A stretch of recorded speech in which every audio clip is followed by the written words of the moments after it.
Algérie Ferry prépare la reprise des traversées maritimes Algérie-France. Le Premier ministre, Abdelaziz Djrad a présidé hier une réunion du gouvernement où il a été question d'aborder plusieurs sujets dont notamment l'allocation de nouveaux bateaux au bénéfice d'Algérie Ferry. En effet, le Premier ministre, Abdelaziz Djrad s'est manifesté hier. Cela à l'issue d'une réunion du gouvernement, présidée par lui-même. Lors de ce rassemblement, le responsable susmentionné a entendu plusieurs exposés présentés par différents ministres. Parmi eux, le ministre des Travaux publics et des Transports qui a proposé l'allocation de nouveaux bateaux depuis l'étranger qui serviront dans le transport maritime au compte d'Algérie Ferry.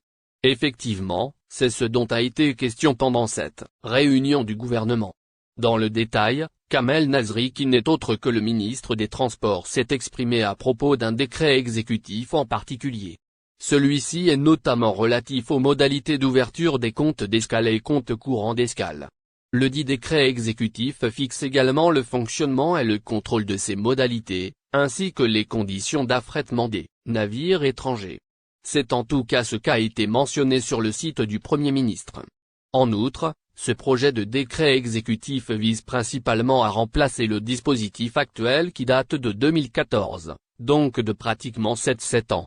Le changement des bateaux actuels d'Algérie Ferry est plus que nécessaire. Il est donc primordial d'apporter un coup de renouveau aux appareils jusque-là utilisés, et qui commencent à présenter quelques signes de faiblesse. C'est pourquoi, les responsables envisagent et ambitionnent de louer de nouveaux bateaux depuis l'étranger. Cela au vu des changements et des mutations survenus dans l'environnement économique. En plus des nouvelles normes à appliquer dans le secteur du transport maritime qui ont changé après tant d'années. Ça servira, entre autres, à remplacer l'ancien dispositif de la compagnie algérienne de navigation maritime, Algérie Ferry. Cela en plus de fluidifier les opérations de dédouanement et de transfert des sommes dues aux armateurs. Ce n'est pas tout, car la même source cite également la réduction du montant des surestaries transférées à l'étranger. C'est ce dont nous informe le site Susvolair Algérie. Les voyageurs devront remplir certaines conditions. 2 jours après la décision, dimanche 16 mai, du Conseil des ministres d'autoriser une réouverture partielle des frontières algériennes, le Haut Conseil de sécurité s'est réuni ce mardi sous la présidence du chef de l'État Abdelmadjid Tebboune, annonce la présidence de la République dans un communiqué. Parmi les sujets à l'ordre du jour de la réunion du Haut Conseil de sécurité, à laquelle ont pris part les hauts responsables civils et militaires, figure la question de la réouverture des frontières. Le Haut Conseil de sécurité a étudié les mesures liées à cette décision et les conditions que doivent remplir les voyageurs à compter du 1er juin. Le communiqué de la présidence de la République Abdelmadjid Tebboune ne fournit aucun détail sur ces mesures et les conditions à remplir. Les modalités de mise en œuvre de la réouverture partielle des frontières et de la reprise des vols Air Algérie devraient être précisées d'ici le début de la semaine prochaine.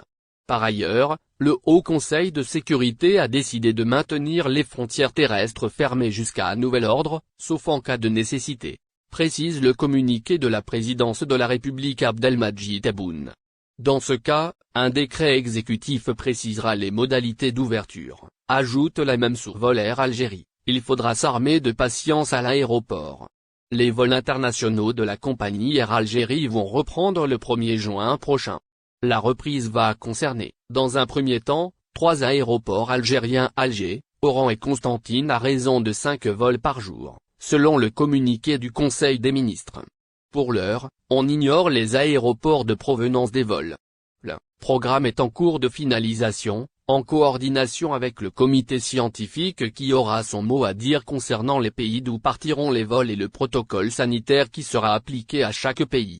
Hier, le Haut Conseil de sécurité a étudié la question. Les voyageurs devront remplir certaines conditions. Ces conditions n'ont pas été précisées. Les détails de la reprise des vols devraient être annoncés d'ici le début de la semaine prochaine. On saura notamment qui pourra rentrer en Algérie. Un protocole sanitaire très strict. Ce qui est certain, en revanche, c'est qu'un nouveau protocole sanitaire sera mis en place dès le 1er juin. Et il est strict. Le voyageur devra présenter un test PCR négatif datant de moins de 36 heures avant le départ. Sans ce test, l'embarquement lui sera refusé. Certains spécialistes appellent à agréer des laboratoires à l'étranger pour effectuer ces tests, afin de limiter les fraudes aux tests négatifs.